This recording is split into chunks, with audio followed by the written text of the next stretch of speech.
Oi, pessoal, estamos de volta depois desse intervalo. Tomamos um cafezinho, que é sempre bom tomar um cafezinho. Quem gosta de tomar um refresco, fazer um lanche rapidinho, essa que é a vantagem, pelo menos, do isolamento, né? A pessoa pode comer alguma coisa, acompanhar a aula no online na comunidade de casa, pelo menos isso. Bom, o Gabriel me falou aqui no WhatsApp que havia um problema de escutar da minha parte com relação à Solen. A Solen entrava e eu não a estava ouvindo e achava que ela não estava fazendo a pergunta. Aí veio uma pergunta no chat por escrito que eu pensei então tivesse sido superada a questão, até peço desculpas para a Solen. Então vamos fazer um teste. Primeiramente, vocês estão me ouvindo bem? Sim, professor, ouvindo muito bem. Eu estou ouvindo o Gabriel. Então, eu realmente não escutei antes da aula a pergunta da Solen, e parece que a Solen fez uma pergunta. Então, Solen, por favor, se você quiser perguntar sobre o que nós falamos no primeiro tempo da aula de hoje, não há problema nenhum. Chegou a hora, vamos lá. Talvez eu tenha tido algum problema aqui no meu fone de ouvido. Tanto que quando o Gabriel me falou, eu tirei e coloquei o fone de ouvido de novo para ver se estava ouvindo. E pelo menos o Gabriel já me respondeu e estou ouvindo. Na aula anterior, no intervalo, estava um pouco baixo. Daniela, agora... Bom dia, professor. Bom dia, Solen. Dá uma olhadinha no seu Não, aparelho, Daniela, porque está com o mesmo volume que está agora. E no microfone não mexi em absolutamente nada, realmente. Porque pelo a minha dúvida Sim, Solen, pois não. era para o senhor explicar novamente, né, sobre a diferença, mas o senhor explicou, porque eu digitei e mandei a mensagem. Quem estava querendo falar com o professor era a Tatiane. Eu acho que o professor não conseguiu escutar. Eu acho que ela tinha alguma pergunta para falar, mas a minha dúvida o professor já respondeu. Muito obrigado. É isso, obrigado então. A Tatiane ela ainda não voltou do intervalo, pelo que estou vendo aqui na lista. Mas assim que ela voltar, por favor, dê um toque para ela que ela pode perguntar, não tem problema nenhum, tá? Já voltaram quase todos que estavam na live antes do intervalo, nós estávamos em 18, né? Não é um número muito expressivo da turma, 50% da turma, né? Isso é muito ruim. Lembrem de acessar o site da Campus Sales durante o horário de aula, porque o site pelo menos verifica que você entrou no site, né? Para que você não tenha problema de chamada. E é ruim também para os alunos que não assistem, porque a gente acaba vendo quem está aqui na live, né? Vocês veem que eu cumprimento vocês quase todo dia, então o que acaba acontecendo? É natural que a gente vá até fixando os nomes das pessoas que estão toda semana com a gente, né? Bom, nós vamos continuar então. Na primeira parte da aula a gente falou sobre a subrogação e falamos bastante sobre a inovação. E eu gostaria apenas agora de passar às outras figuras jurídicas. Claro que há outras coisas que nós poderíamos falar sobre inovação, mas o que eu quis identificar para vocês é que a inovação é realmente um instituto muito próximo da subrogação. Só que a inovação trabalha com a ideia de vínculo da obrigação anterior. Eu exemplifiquei o caso de inovação da situação do fiador. Que o fiador, ele, muito embora a fiança seja um contrato acessório do contrato de locação, que o fiador ele não se obriga numa prorrogação de locação, porque a relação obrigacional dele precisaria ser inovada também. Na prorrogação da locação, o que existe é uma inovação do contrato de locação. Eu tenho a substituição da prestação quanto ao prazo por uma outra prestação com um novo prazo da locação. E isso, então, o fiador também deveria anuir para que ele considere o contrato de fiança inovado. Por isso a expressão inovação, como vocês podem perceber, né? Bem, dito essas ponderações, a gente vai continuar com relação às noções dos outros institutos jurídicos e vamos primeiramente falar da dação em pagamento. Vou escrever aqui dação em pagamento. essa figura ela se encontra nos artigos 356 a 359 do Código Civil. A ideia é bastante simples, tá? A dação em pagamento é a entrega de uma coisa diferente daquela previamente ajustada. Essa que é a ideia de dação. Se entrega uma coisa diferente da previamente ajustada.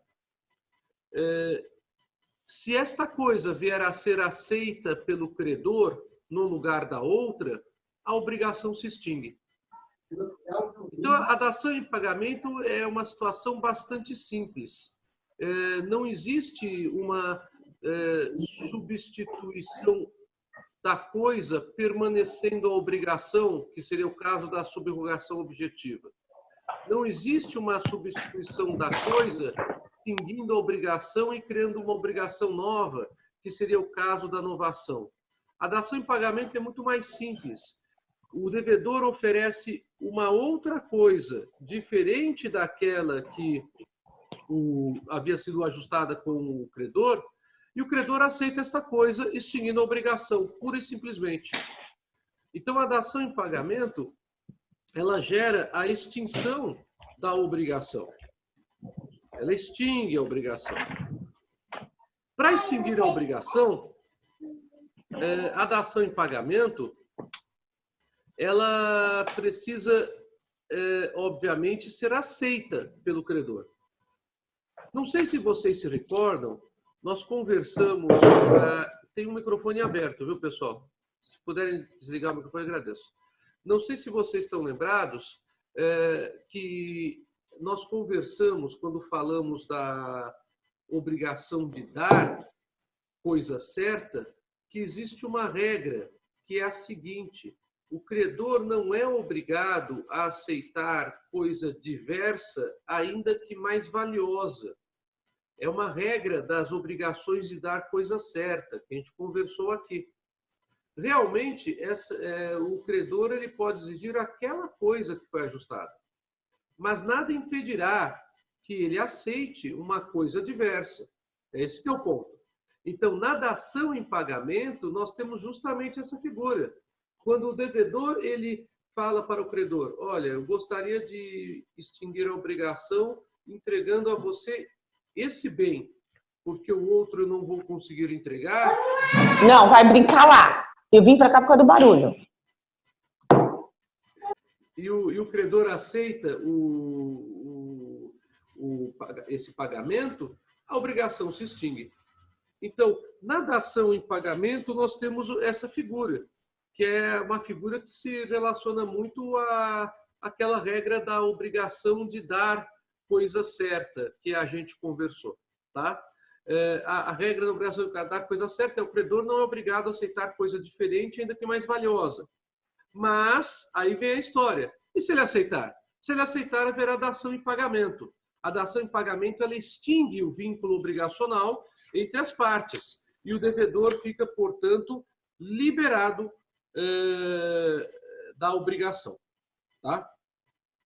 O STJ tem um posicionamento a respeito da dação em pagamento que é bastante interessante, que só se considera liberado o devedor se a dação em pagamento for aceita pelo credor de forma expressa. Então, não existe na visão do STJ, e lembrem que o STJ é o tribunal que é responsável pela uniformização da jurisprudência nacional, não existe na visão do STJ dação em pagamento com anuência implícita.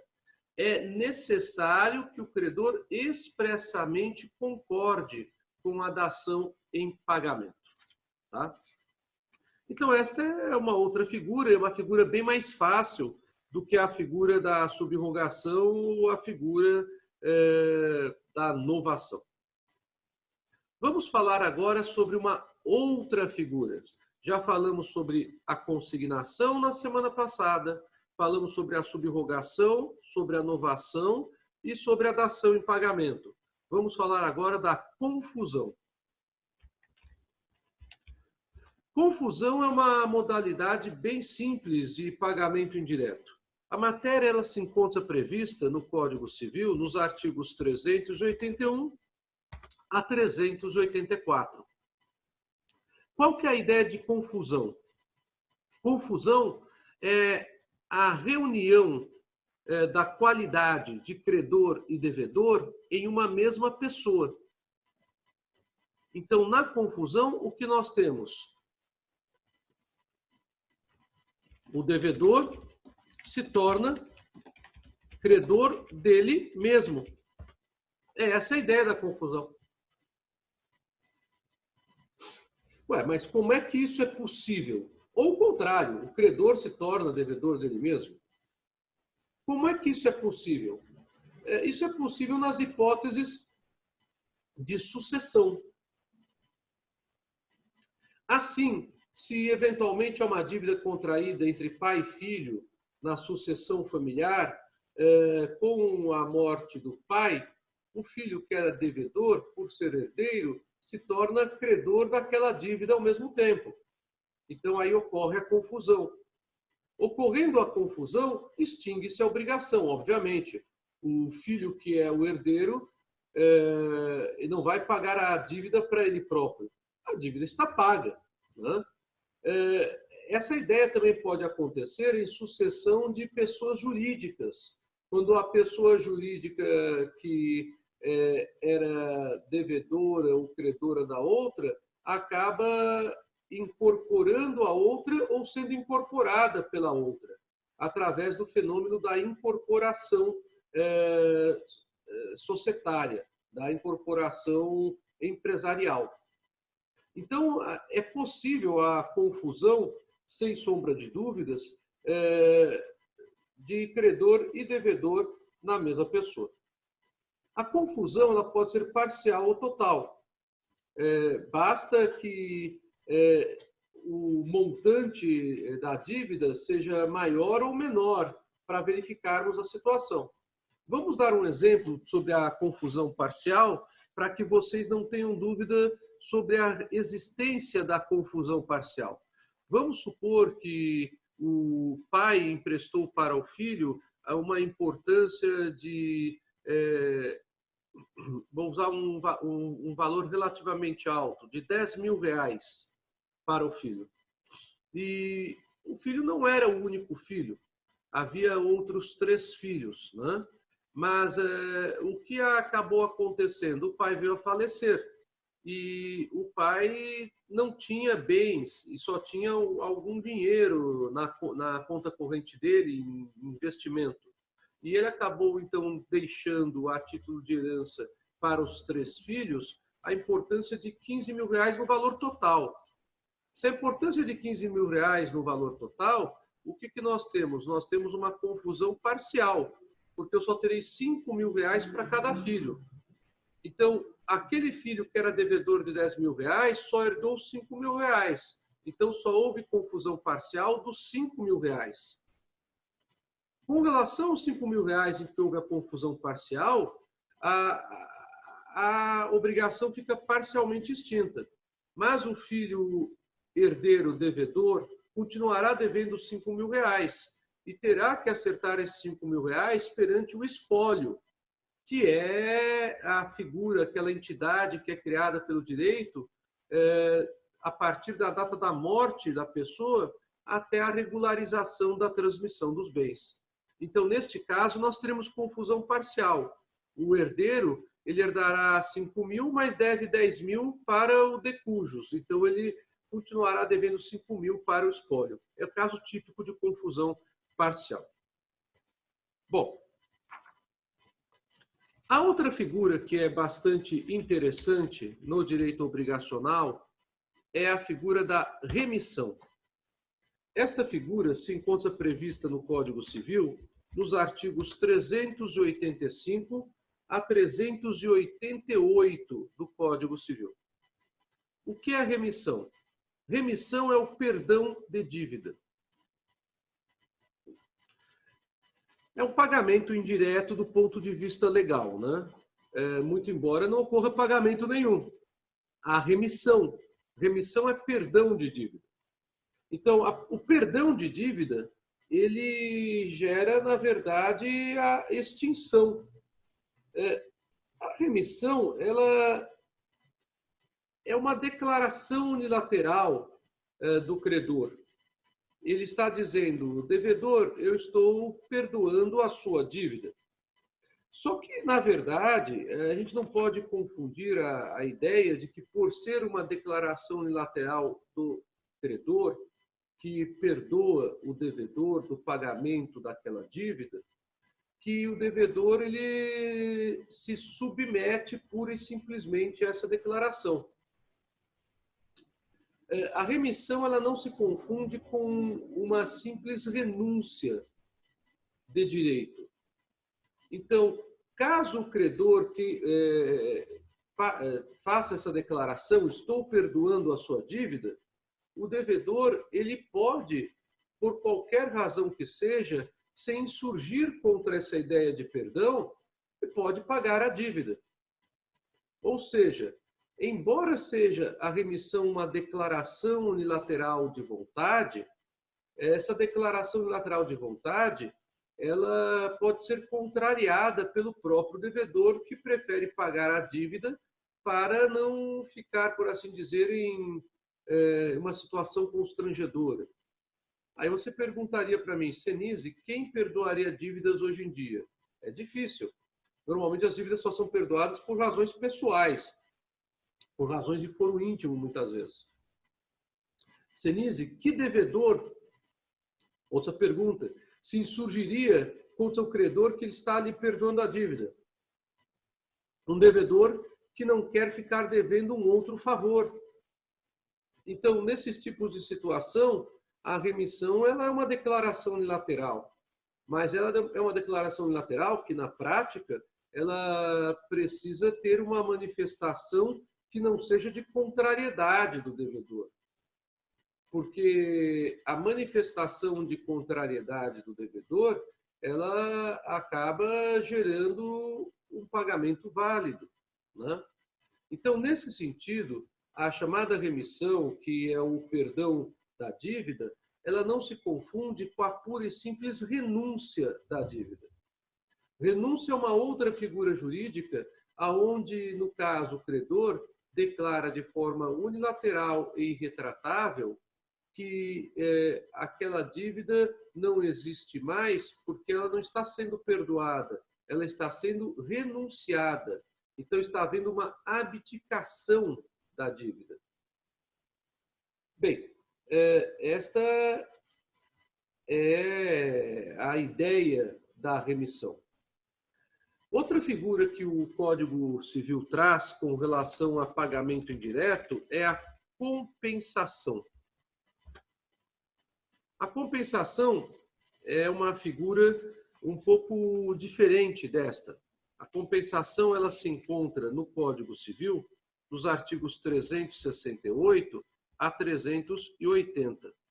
É uma figura, inclusive, que tem, portanto, até um número maior de artigos do que essas figuras que eu estou falando para vocês hoje. A compensação é o abatimento de dívida, porque o credor e o devedor são credores e devedores recíprocos. Ou seja, o João é credor da Maria, mas também é devedor da Maria. A Maria é devedora do João, mas também é credora do João. Então, para existir compensação, nós temos um pressuposto que é indispensável. Nós temos que ter, para existir compensação, a existência de dívidas recíprocas entre credor e devedor. Mas não é apenas isso. Essas dívidas recíprocas, elas devem ser dívidas vencidas, líquidas e exigíveis. Então, eu preciso ter dívidas vencidas, líquidas e exigíveis para que se fale em compensação. Aí o que acontecerá? Eu tenho essas dívidas. O que as partes vão fixar? As partes elas vão extinguir reciprocamente aquelas dívidas que são passíveis de compensação. Claro que muitas vezes uma dessas pessoas tem um crédito maior do que outra no seu total. Então, muitas vezes, a compensação não gerará a extinção de todas as dívidas recíprocas, mas a compensação gerará uma outra situação, então, a do desconto ou abatimento do valor total das dívidas. No exemplo que estou dando para vocês, se João e Maria são credores e devedores entre si, e um deles tem crédito total maior do que o outro, serão feitos os abatimentos e os descontos devidos com a extinção de cada uma das prestações que estão reciprocamente acordadas e que estão sendo compensadas. Mas algum remanescente sobrará. Esse remanescente que sobrará fará com que apenas um, por exemplo, continue devedor do outro. Estou dando um exemplo aqui. Então, vamos supor, no caso do João e da Maria, João era credor e tinha 3 créditos perante Maria. Os 3 créditos totalizavam R$20.000. Maria era credora de João e tinha 3 créditos também, mas eles totalizavam R$30.000.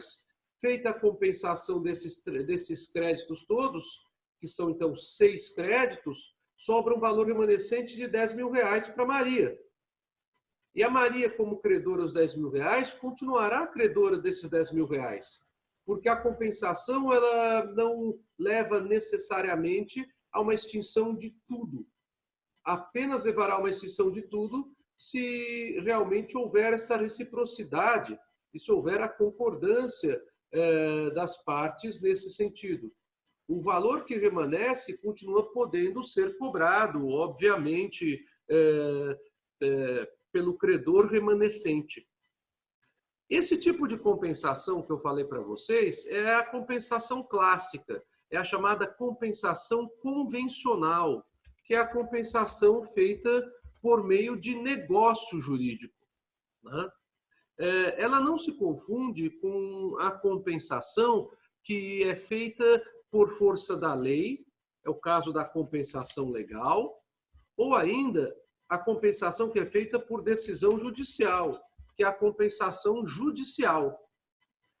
A compensação legal, ela existe, e muitas vezes, inclusive em situações bastante importantes de direito tributário, quando uma pessoa tem um crédito perante o Estado, mas o Estado também é credor daquela pessoa.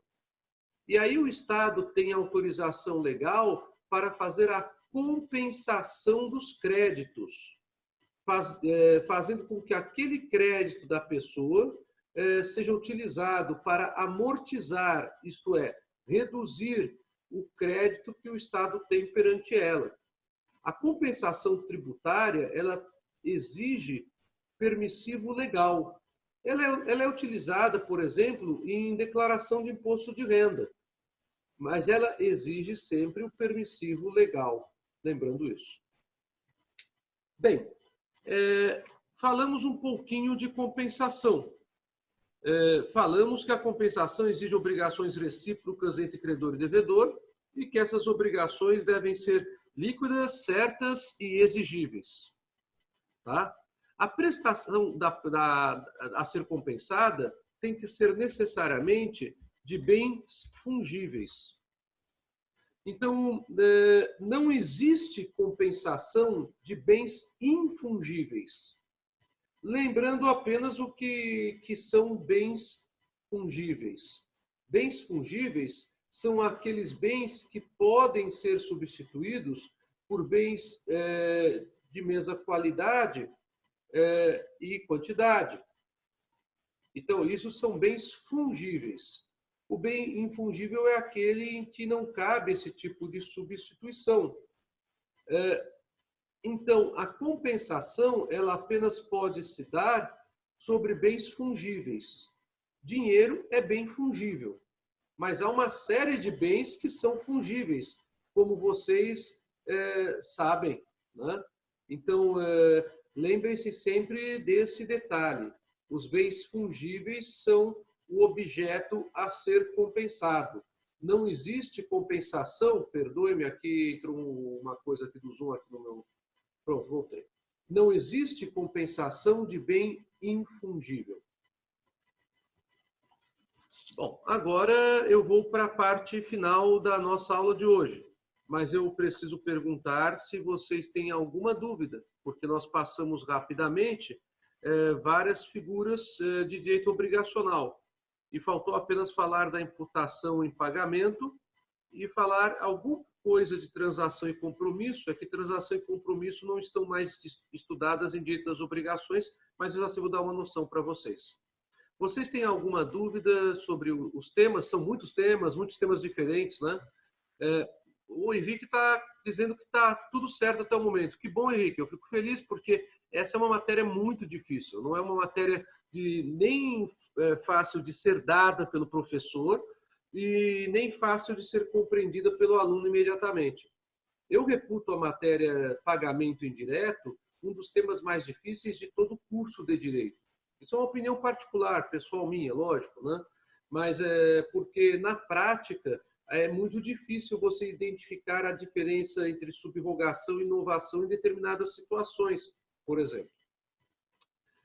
Alguém tem alguma pergunta? Ou eu posso seguir? Havia uma aluna que tentou perguntar isso no intervalo, é a Tatiane, né? Eu vi que a Tatiane entrou depois aqui na live. Eu não sei se ela teve que sair. Ah, não, a Tatiane está aí. Tatiane, não sei se você está me ouvindo. Se você quiser fazer a pergunta, fique à vontade, por favor. É que eu realmente não ouvi você falando no módulo anterior. Não, não tem problema não, professor. Depois eu vou tentar assistir novamente, não tem problema não. E desculpa que eu tive que trocar de lugar e o microfone, culpa. Não, Tatiana, o que é isso? Faz parte. Tem acontecido as coisas mais hilárias, mais engraçadas nessas aulas e em reuniões online. Vocês viram ontem, teve uma sessão do STJ que um dos ministros estava usando como fundo de tela, e ele não precisava o fundo de tela, um tubarão que o Neto tinha colocado como fundo de tela no computador dele. Então apareceu o ministro com um tubarão enorme atrás. As coisas, fiquem tranquilas, que elas acontecem mesmo, né? Repórteres, quando entra filho pequeno na sala, no meio da entrevista, isso tem acontecido. A Letícia está perguntando aqui, professora, a aula vai ser postada em qual horário na plataforma? Pretendo fazer uma revisão novamente mais tarde. Letícia, eu pretendo postar a aula imediatamente, assim que encerrar. Para vocês terem uma ideia, eu já estou com a primeira parte da aula, deu certo a primeira parte da aula, no meu computador. Só preciso fazer a edição e jogar no YouTube e jogar na plataforma da Campus Sales. Se vocês puderem passar lá no meu YouTube, por favor, dê uma curtida lá nas aulas. Tem aulas de direito civil, não só da turma de vocês, mas de outras turmas da Campus Sales e da São Judas, e tem aulas de direito internacional e de direito do consumidor da PUC de São Paulo, tá? Eu agradeço aí pelo joinha e pela passagem de vocês lá no meu YouTube, Roberto Senise Lisboa. Bom, então vamos continuar. Vamos falar um pouquinho da imputação em pagamento, que foi das modalidades que ainda restam no direito obrigacional, a que sobrou, né? Porque transação e compromisso passaram a ser estudados por outras matérias. Mesmo assim, eu vou dar uma noçãozinha delas agora no final. A imputação em pagamento, ela está prevista no Código Civil, se escreve imputação em pagamento assim, olha. Imputação em pagamento. A imputação em pagamento, opa, só saiu para a Letícia, perdoe-me. Deixa eu corrigir isso aqui. Imputação, tá? A imputação em pagamento, ela está prevista no Código Civil nos artigos 352 a 355, tá? O que é imputação em pagamento? Imputar é indicar, tá? A situação é a seguinte: uma pessoa tem várias dívidas perante o mesmo credor. É um tema muito importante, cai muito exame de ordem também. Uma pessoa tem várias dívidas perante o mesmo credor. E essas dívidas, elas já estão vencidas. Essas dívidas são dívidas líquidas, certas e exigíveis. Quando se fala em dívida exigível? Quando ela tem liquidez, então eu sei qual que é o valor exato dela, e quando ela pode ser exigida pelo credor. porque é uma dívida que já venceu.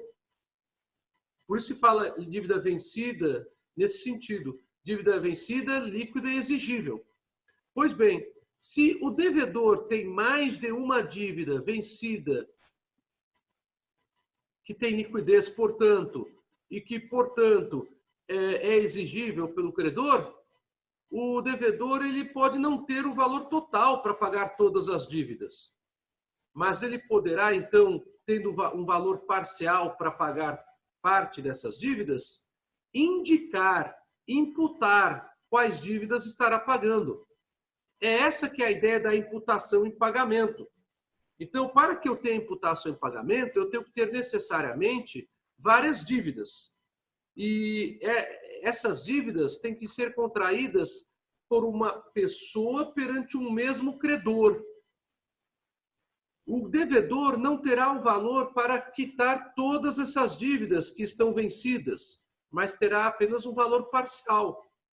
E ele deverá, então, indicar que dívidas ele está pagando.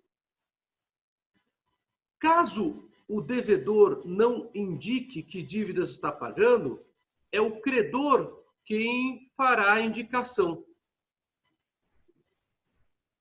Então, se o devedor não indicar as dívidas que está pagando, é o credor que fará a indicação. Lembrem-se, a dívida tem que ser vencida, tem que ser líquida, então tem que ter um valor definido e tem que ser exigível. Agora, há algumas situações que a lei coloca sobre a imputação que têm que ser observadas. Primeira situação, havendo o valor principal e os juros da dívida, o pagamento ocorrerá primeiramente sobre os juros vencidos. Então, esta determinação, ela é legal. Repito, havendo dívidas com valor principal e juros vencidos, a imputação se dará primeiramente sobre os juros vencidos, a menos que as partes disponham de forma diferente. E lembrem, as partes nesse sentido, quem imputa é o devedor, se ele não imputar, será o credor. Mas existe uma outra regra que tem que ser levada em conta, que é a seguinte. Atenção para esta regra. Em primeiro lugar, os juros vencidos, depois o valor principal. Segundo lugar, a dívida mais antiga. A dívida mais antiga, ela tem que ser cumprida antes das dívidas novas, das dívidas mais recentes.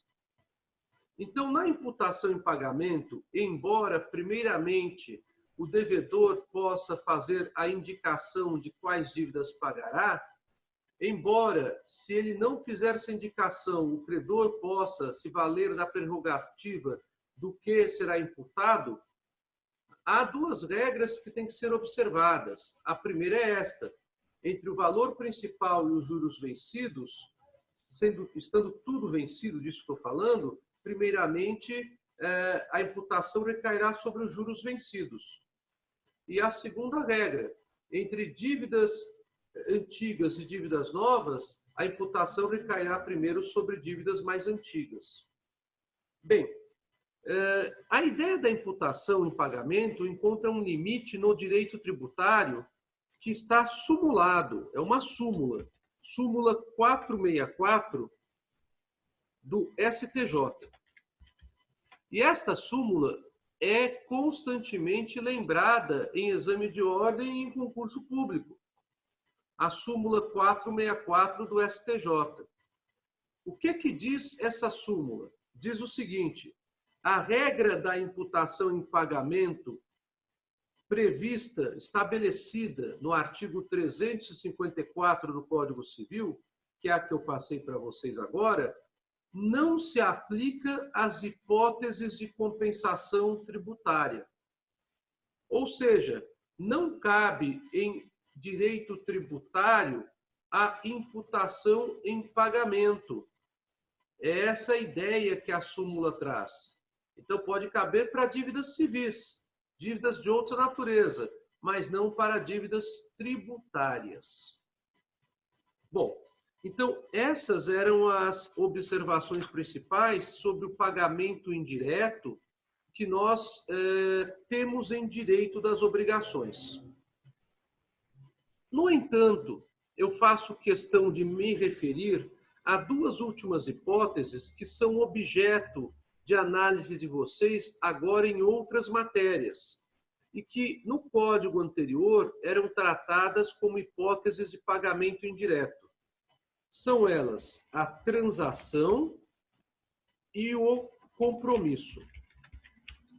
Eu apenas vou dar a noção básica delas aqui, porque transação é objeto de matéria do segundo semestre, que vocês já tiveram, e do quarto ou do quinto semestre, que vocês terão quando virem contratos. O que é transação? Transação é um negócio jurídico, mas transação é um negócio jurídico onde há concessões recíprocas entre devedor e credor quanto ao cumprimento de obrigações que são assumidas por um ou por ambos, normalmente por ambos. Então, para existir a transação, é necessário existir um negócio jurídico que repactue as condições de obrigações recíprocas, normalmente, existentes entre credor e devedor. Então, haverá a maneira pela qual a transação será cumprida estabelecida nesse negócio jurídico. Já o compromisso, ele diz respeito a uma cláusula contratual que faz com que o credor e o devedor venham a discutir o tema do pagamento perante um juízo arbitral. A ideia, então, do compromisso é a de se modificar o chamado pagamento para se remeter eventual litígio decorrente de dúvidas sobre o pagamento para a arbitragem privada. E isto é matéria do tema soluções adequadas de conflitos, que eu penso que vocês, se não tiveram, ainda terão no curso. Então, transação e compromisso eram temas que estavam ligados ao pagamento indireto por esses motivos.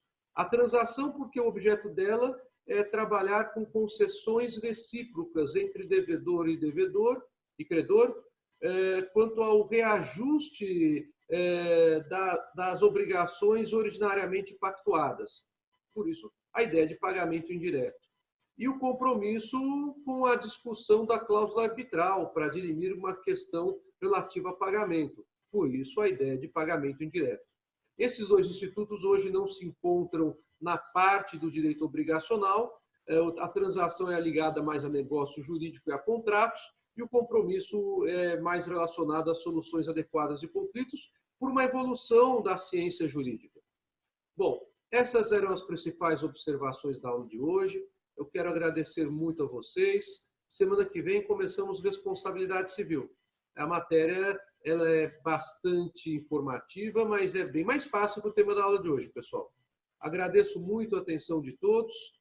Um bom dia. Apareceu o sol, que bom. Gratidão para vocês, viu? Tchau.